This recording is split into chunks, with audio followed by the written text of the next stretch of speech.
would probably concur that the stuff you miss from home are the simplest things. How are you, sir? Hey, brother, doing well, man. We're here. It's week 0. Let's kick the football off, brother. We're jacked up. I'm sure we are. Now, you saw Clemson, right? I did. Everybody is throwing shade on the Tigers already. Well, what do we expect? What can we expect from Cade Klubnik? Will their wide receivers be different than they were in the past? Nobody is doubting them on defense. Tell us why we should be bullish on the Tigers. Well, I think what's interesting, man, is the just probably the lack of trust or understanding or whatever you want to call it, that development that happens year 1 to year 2 with quarterbacks, right? We normally see, a significant jump, understanding of the offense, knowing where to go with the football, and just how hard that position is, especially when you got a new offensive coordinator coming in with you, kind of in that right. year 1. So I truly expect to see that development from Cade. Seeing him in person, I mean, physically looks bigger. It's one day to see a guy in a suit. At media day, it's another thing to see him in a uniform on the football field. He looked confident distributing the ball, but we really won't know until it's live, until it's Georgia, game 1, and how he processes information when it matters and when adversity might strike. He's staring down 3rd and 8.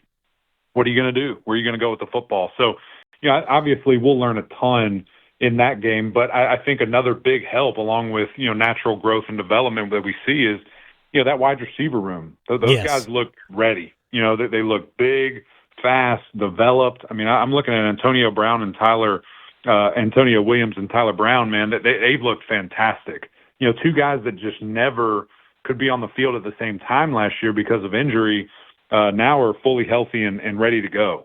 Adam Randall is a guy who is just massive, loves football, 6'3", 230 pounds at the wide receiver position, has made all kinds of plays, this camp downfield, big home run, touchdown type deals. And obviously what Clemson needs and what Clemson has been lacking consistently over the last couple of years. So those are kind of 3 guys that I expect to, really explode this year and get back to, the guys that I played with who were, bona fide superstars. So you expect that, and then you add in those 2 freshman phenoms who look really good. Brian Wesco might be one of the fastest guys on the team right now, just can really take the top off. So how much can they absorb? How much will they be ready game day, against Georgia right away? It will be a fun treat to see, because if you have that type of speed, you can really make things happen. And Eric Mac Lain, ACC Network, is joining us here on the Adam Gold Show at Eric Mac Lain. And Gramlich and Mclan, I believe, is on to his 40,000th episode. We're close. You guys crank them out. You guys do a great job. Now, what you're referring to is all the dynamic playmakers that they have had. Not, wide receivers, maybe not so much tight ends, but definitely wide receivers and backs out of the backfield. And so those names just haven't been there over the last few years. And I would go back to the final year of Trevor Lawrence, maybe even the second year of Trevor Lawrence after winning the national championship. That's really when the drop-off became. And if you're telling me that there are dynamic players in the backfield at receiver who can take over games, which has been the order of business at Alabama, at Ohio State, and other places, then I think we should expect Clemson to come back and be a major factor in this whole thing. Yeah, and I think, when you look at that, you talk about drop-off and what the guys look like there. It's just been injuries, right? Riddled with injuries. I mean, we're seeing Joseph Ngata right now in the preseason NFL go off for the Eagles. I mean, he's a guy that just never quite could stay on the field at Clemson outside of his, senior year there. You look at Frank Ladson and, the explosive nature that he had that, Clemson fans were juiced up about and thought he was really going to be the guy. Couldn't stay on the field. Transferred to Miami and now is on to, his 3rd school. So I think that those were kind of the headliners, and now you see kind of the younger guys, while those guys were older right now, take that step. Troy Stellato, a guy that is finally healthy. We saw flashes of it last year he was kind of in between those two classes that I mentioned, now a senior. So, yeah, man, I think that to go along with, having a bell cow, right? Clemson's kind of used a bunch of different backs in rotations. I'm not sure if they've, outside of last year with Maffa, had a guy that went over 20, 25 carries a game. Right. I expect that to be much different. I mean, they're going to feed Maffa. He's going to get a ton of carries and be kind of, that guy that they have a lot of expectation for. And I think he's ready for it. He's excited. Who wouldn't be? Right. If you're a running back, give me the ball. And, physically, 6'1", 230. I mean, he's ready for that. He's built for that. Eric Mac Lain, ACC Network, is joining us here on the Adam Gold Show. Florida State plays Georgia Tech in Ireland coming up on Saturday. It's the first of 4 college football games in week 1-1. They're trying to bill it as week 1, so but I'm smarter than that. I know you can't have 2 weeks in one. We assume Florida State's going to be great. Is Georgia Tech going to be plucky? I know one of your most recent episodes is with their head coach. So what are your thoughts on the Yellow Jackets, and can they be the old thumbtack on your seat? Right. Absolutely. A resounding yes. And I think that line started at 13.5, and I think it's moved down as far as 11 or 10.5 now in favor of the Jackets. I still think that's maybe a little big, just because obviously Florida State lost a ton of talent, right? 10 guys drafted, a handful of guys in the portal, so on and so forth, graduates, things of that nature. And Georgia Tech is that sneaky little team, man. They were last year offensively really explosive, could run the ball very well, protected their quarterback. And of course, just what we saw from them offensively throughout the year. Nevertheless, we're playing this game overseas. Like, what are we doing game one, man? There's a lot of factors. So, money. I think, yeah, right. Of course, that's everything. I think at the end of the day, I don't know how true of a snapshot we'll see from either team, just because of, all the different factors that play at hand. But I think Georgia Tech's going to be really good, and it just is unfortunate they have like the third hardest schedule in all of college football. So I don't think, at the end of the year, we'll see what happens, but I don't know if that will really, the win-loss column will be a true representation of who Georgia Tech was this year. Now you look at Florida State, should be really dominant on both lines of scrimmage.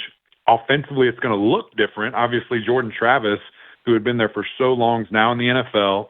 DJU's coming over. I think we're going to see a heavy dose of run, a lot of quarterback run, and then kind of opening up the play action over the top. So not that it's not going to be winning football and explosive football, but I think it's going to be different for Noles fans than what they've been used to seeing the last 3 or 4 years. And Florida State's schedule is not that easy. They have SMU on the road and Clemson at home back-to-back. The game with Miami, that could be a throwback to the FSU-Miami rivalry games of the past. I mean, we assume Miami's got great personnel, that they will stay out of their own way, plus the trip to Notre Dame. There's a lot of roadblocks in between Florida State and getting back at everybody for being screwed out of a spot in the playoff a year ago. You spent some time, Eric Mac Lain, with Dave Doran at NC State. What are your impressions of that program? Yeah, man, really excited about the Wolfpack. I mean, you see the additions that they've made, this offseason with adding all of, the really capable wide receivers, known commodities at quarterback, wide receiver, and running back, that I think just gets you excited. I mean, Grayson McCall is a winner, is a absolute stat sheet stuffer. I mean, that dude gets it done. 3-time player of the year in the Sun Belt.